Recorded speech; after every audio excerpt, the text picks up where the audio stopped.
Ano nga ba ang pinagkaiba ng 12 volts sa 24 volts? So ngayon po ang pag-uusapan natin ay bakit nga ba may 12 volts na setup, merong 24 volts at merong 48 volts. So yun po yung tatlong setup na kadalasang ginagamit. 12 volts, 24 volts at merong 48 volts. Pero meron din po ako nababasa na meron daw 36, may 72 at may 90 volts. Pero ang pag-uusapan po natin ngayon ay itong 12 volts at 24 volts. So ito pong mga batteries na nakikita nyo ngayon ay 12 volts ang isa. Ayan, bali dalawang 12 volts po ito. Ipakikita ko po sa inyo ang pinagkaiba ng 12 volts sa 24 volts. Paano nga ba yun nangyayari? Ayan, so bali meron po tayong dalawang 12 volts na battery. Bali susukatin po muna natin ang voltage nito gamit ang tester. Ayan, iset nyo lang po yan sa 20 volts DC, ayan. Ayan po ang DC. Kapag po ang symbol ay ganon, AC yun. Tapos kapag ganito, yan po ay DC. Bali, ang pagsusukat po nito, negative sa negative at positive sa positive. Bali 13 volts po yung ating battery dahil full charge po yan. Sukatin din natin yung isa. 13 volts din po dahil full charge din po siya. So bali meron po ako ditong battery wire na ginawa. At ipakikita ko po sa inyo kung paano nagiging 24 volts ang dalawang battery. So bali unahin po muna natin ang parallel connection. Negative sa negative, positive sa positive. Ipagko-connect nyo po yung dalawang yan. Ayan, bali na ipagparallel ko na po yung dalawang battery na 12 volts. Ayan, negative sa negative at positive sa positive. So, susukatin po ulit natin yan ng tester. Positive sa positive, negative sa negative. Ayan, bali 13 volts pa rin po siya. Kahit saan nyo po yan ilagay ay 13 volts yan. Dahil yan po ay nakaparallel. Ayan. Bali kapag ganitong connection po, ang mangyayari po dyan ay 12 volts pa rin yung dalawang battery kahit magsama. Pero yung ampere niya ay magiging AH. Lalaki po yung capacity natin pero 12 volts pa rin siya. Subukan naman po natin gawing 24 volts. Ayan, bali ganito naman po ang gagawin para makabuo po tayo ng 24 volts gamit ang dalawang battery na 12 volts. Ipagko-connect nyo lang po itong positive at negative. Bali pagdudugsungin lang po natin yung positive at negative para makabuo po tayo ng 24 volts. Ayan, bali na ipag-series na po natin yung dalawang 12 volts. Sukatin na po natin gamit ang tester. Ayan, bali ang pagsusukat po nito, i-adjust nyo po yung tester nyo sa 200 volts. Ayan. Bali hindi nyo na mariread yung mas mataas dun sa 20 volts. Kaya i-adjust natin dito sa 200 volts. Ayan. Negative sa negative, positive sa positive. Yan, bali na doble po yung ating voltahe. Naging 26 volts na po siya dahil nakaseries siya. Bali, ang nangyari po ngayon dito, nadoble yung ating voltage, naging 24 volts. Pero mananatiling 25 AH yung capacity niya. So para maipakita ko rin po na hindi mababasa kapag nasa 20 volts yan. Ayan. Ayan, bali mag-e-error yan. So kapag naka-encounter po kayo ng ganito, may sinukat kayong battery tapos ganyan yung lumalabas, pwedeng ang dahilan po ay mali yung setting ng tester nyo. Ayan, bali yung ating pong battery ay 12 volts, 25 AH. So para po makuha natin yung power na kayang ibigay ng ating battery, ipagta-times lang po natin yung 12 volts sa 25 AH. 12 volts times 25 is 300 watt hour. Bali 300 watt hour po yung power na kayang ibigay ng ating battery sa isang 12 volts 25 AH. Bali watt hour po yung unit. So ano naman ang mangyayari kapag dinalawa mo siya na nakaparallel? Bali yung connection natin kanina, bali positive sa positive, tapos negative sa negative. Yun yung pinagparallel ko kanina. So bali ang mangyayari po kapag nakaparallel yung ating dalawang battery, ay mananatili po siyang 12 volts, pero magiging 50 AH yung capacity niya. So para makuha natin ulit yung power na kayang ibigay ng ating dalawang battery na nakaparallel, magiging 12 volts times 50 is 600 watt hour. Bali magiging 600 watt hour na po yung ating dalawang battery na naka-parallel. Ano naman ang mangyayari kapag naka-series? Pag naka-series naman po, kagaya nung ginawa natin na huli, pinagkabit natin itong positive sa negative. Ayan, pinag-series natin sila, pinagdugsong. Ayan, para mas malinaw, ito yung ating battery na naka-series. Yung sinukat natin kanina na naging 26 volts yan. Bale, ito po yung ating nakaparallel. Bale, ang mangyayari naman po kapag ganito na naka-series, ay madodoble yung voltahe. Magiging 24 volts pero mananatiling 25 Ah. Ayan, gamit po ulit ang ating CalQ. 24 times 25 is 600 watt-hour. So, bali po, parehas lang sila ng power. Kapag po nakaparallel, 600 watt-hour yung ating power na kayang i-produce ng ating battery. At kapag nakaseries ay ganun pa rin po. So, bali kung ang pagbabasehan lang po natin ay yung nakaseries or nakaparallel, parehas lang yung power na kayang ibigay ng ating battery kung nakaparallel or nakaseries. Pero kapag dating po dun sa ating solar setup, ay magiging magkaiba na yung sistema niyan. Bali doon po sila nagkakaroon ng pagkakaiba kapag dumating na tayo doon sa setup. At para po mas madali nating maintindihan yung pinagkaiba ng 12 volts sa 24 volts, ihalimbawa po natin itong ating inverter. Meron po ako ditong inverter na 12 volts, ayan, DC 12 volts. 220 volts po ang kalalabasan niyan dito.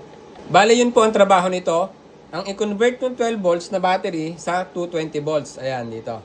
Bali, ito pong gagawin ko ay for demo lamang. Huwag nyo po itong gagayahin. Bali, tanggalin nyo muna yung pagkakaseries ng batteries. Susukatin po natin gamit yung ating tester. Ayan, lagyan natin sa 20 volts DC. Tapos, sukatin natin yung battery. Bali, 12.99. So, doon natin ikakabit sa dalawang battery na yun. For demo purpose lang po ito. At dapat po ay tanggalin muna itong pagkakaseries bago nyo gawin. Inverter po ay bawal magkabaligtad. So, negative sa negative. At positive sa positive. Ayan. Tapos i-power up natin yung ating inverter. Ayan, bali may 220 volts na po tayo dito. At kapag sinaksakan po natin ito, for example po electric fan, na 220 volts ay gagana na po yan diyan. At yun, bali nakita nyo na gumana sa 12 volts battery yung ating 12 volts na inverter kasi nga 12 volts ito. Pero wag nyo pong susubukan na i-connecta ito sa 24 volts kasi pwede pong masira at masunog yung ating inverter. So yun po ang pinagkaiba. Kapag po naka 12 volts kayo na battery, 12 volts din dapat yung inyong inverter. At kapag naka 24 volts kayo, ay dapat 24 volts yung inverter na gagamitin ninyo. So yun po ang pinagkaiba kung bakit merong 12 volts na setup at merong 24 volts na setup. At ang isa pa pong senaryo kung ano yung pinagkaiba ng 12 volts sa 24 volts ay ganito. Ito pong parallel, ito yung 12 volts natin. Yung dalawang pinagparallel. Ayan, positive, positive, negative, negative. At ito namang naka-series ay naka 24 volts na yan kasi pinag-connecta natin yung dalawang battery. Positive, negative, positive, negative. So bali ang gagawin ko po ulit na example ay itong ating 500 watts na inverter.